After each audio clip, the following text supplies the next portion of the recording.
Hi guys, it's Ellis here from Mini Model Wars, and today I've got a tactics video for you guys. Tactics. I'm gonna be doing a series of Tau tactics, maybe the Chaos tactics, and then Karen's gonna do the Necrons and Tyranid tactics, and hopefully we'll also get guys some Space Marine tactics, and Imperial Guard tactics from our friends. So today, obviously, first thing you got to start at is the troops choices. Troop choices, the mandatory choices.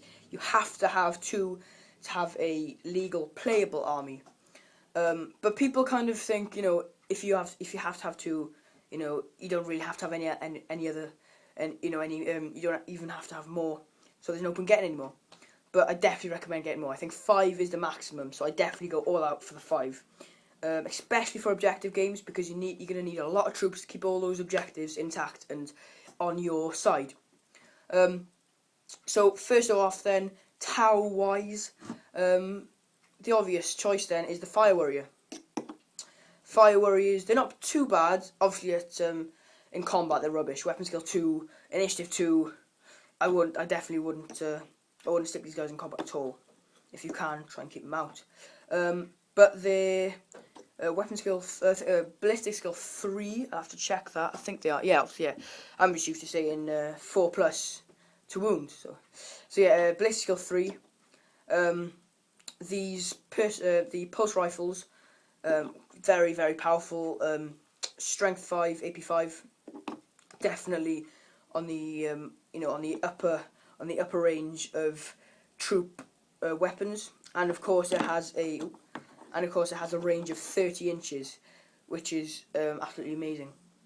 It's definitely better than 24 of the bolt guns.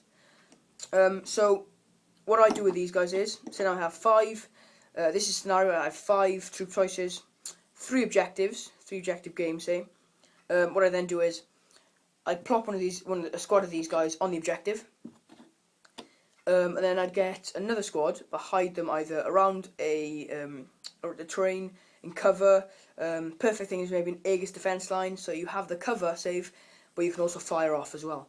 The reason for this is, if your enemy starts, popping on blast templates, you might get obliterated pretty much in the first or second go.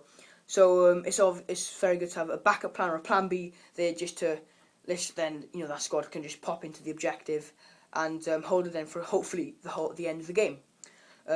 If I have, as I said, 5 squads of these, I do 2 squads on 2 objectives. So obviously then you're winning 2-0 so far, and then if you keep them, that is. And then the last squad, I'd get them about in the middle, but maybe back a bit, just because they're going to be like your cover fire for your guys who are out in the open, maybe just to fire off the maybe some of the heavier weapons, like if you have a heavy weapon squad. I don't know. I don't think probably take out obliterators. They might be able to take obliterators.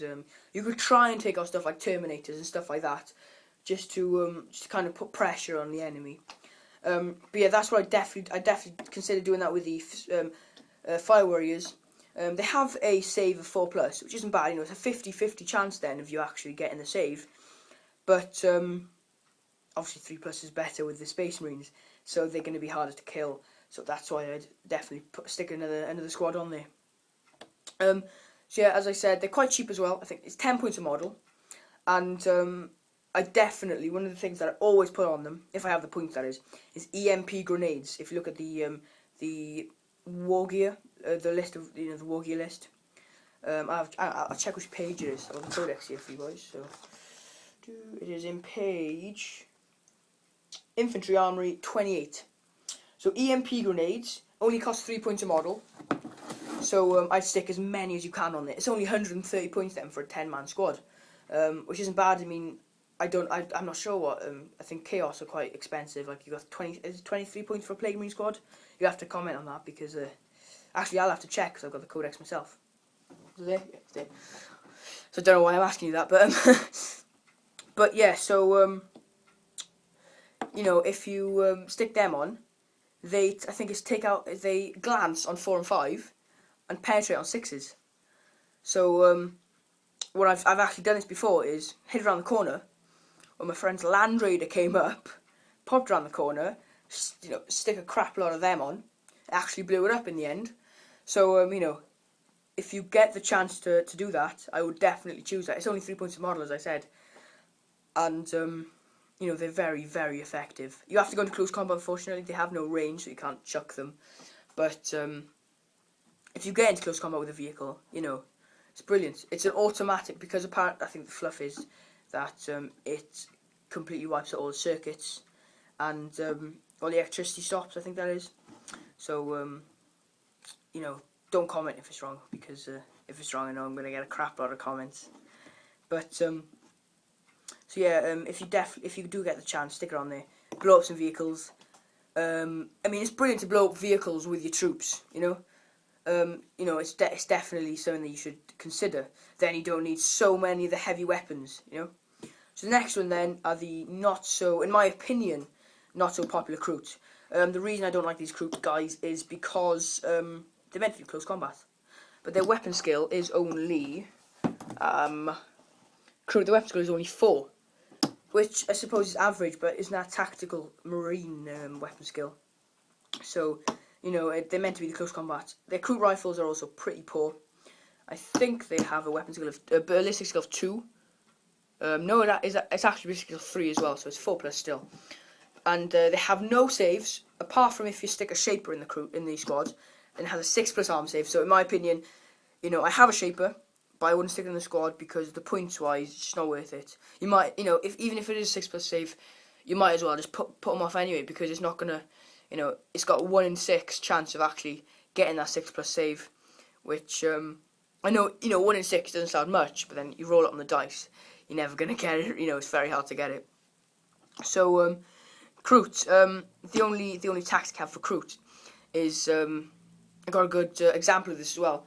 When I was in Warhammer Worlding Nottingham, I was against Tyranids, and what I did was basically I was in the city. I don't know if you've been to Nottingham, but there's a massive city board where they've used the GW terrain, and they had a crap. It was about 50 Genestealers coming up on my left flank, and they were wide open for 2 objectives. I didn't know what to do because I didn't have anyone on the objectives, so I couldn't contest. I didn't have any fire warriors to shoot at them. I was pretty stuck. So what I did was I had 24 of these guys. Literally just ram them into that Genestealer squad. Just trying to, and basically basically what you got to use them then as is sacrificials. You're not going to completely wipe out the Genestealer squad with them at all. But you're going to slow them down. You're going to stop them from getting to your objectives and hopefully get some guys on there. These guys actually took out, I think it was only about 17 Genestealers. But they managed to hold them there until turn 3. And we worked it out after that even if, he would have, after the Kroot got wiped out, the Genestealers still couldn't make the 12 inches in the next, they couldn't do that, they couldn't make it to the objective in the next 2 turns because it was something like 20 inches away, say, but obviously they can only move 6. With running, obviously you might be able to do it, but anyway, I'm babbling on here. But basically they couldn't do it anyway. So, they stopped them for a bit, they held them back. That's what I really, really liked about the Kroot. Pretty much the only thing I like about the Kroot, to be honest, was that they pretty much saved my ass that day. If I hadn't done that, I wouldn't have won. But yeah, they're not for small. I've only used these 4 times in the past 25 games. So because I only use them in bigger battles, ones that I actually have the points to spare, because I'm not going to waste any points on those guys. Dedicated transport then. It's obvious, isn't it? The Devilfish. This isn't actually a Devilfish model because I didn't see the point of buying one. I just bought Hammerhead and then switched it out. So with the Devilfish models, you can, I think you can fit 10 guys in there. So I'd stick maybe the extra squad of fire warriors in there. I've never actually put Kroot in there because Kroot, I would have thought they would have been going into combat. But now thinking about it, after playing Khorne Berserkers with their tactic, then the best tactic to do obviously with Khorne Berserkers is to stick them in the Rhino and run up. But yeah, I've never really used any Kroot in these guys. A lot of Fire Warriors though. What I do with Fire Warriors is stick 10 Fire Warriors in there, run them forward to the first objective. Depends really. If you have some heavy weapons, such as I don't know, las cannon or something, you know, heavy weapons that can take out this guy and blow up the squad inside, I'd put the squad out. But if obviously they're out of range, obviously the las cannon is never really going to be out of range.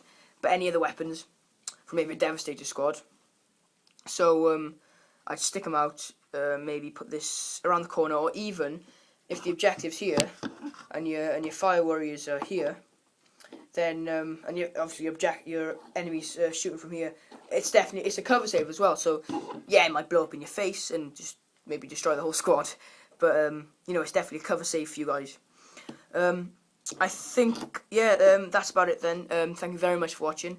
The next one, probably do fast attack, something like that. Thank you very much for watching, and remember guys, battle on.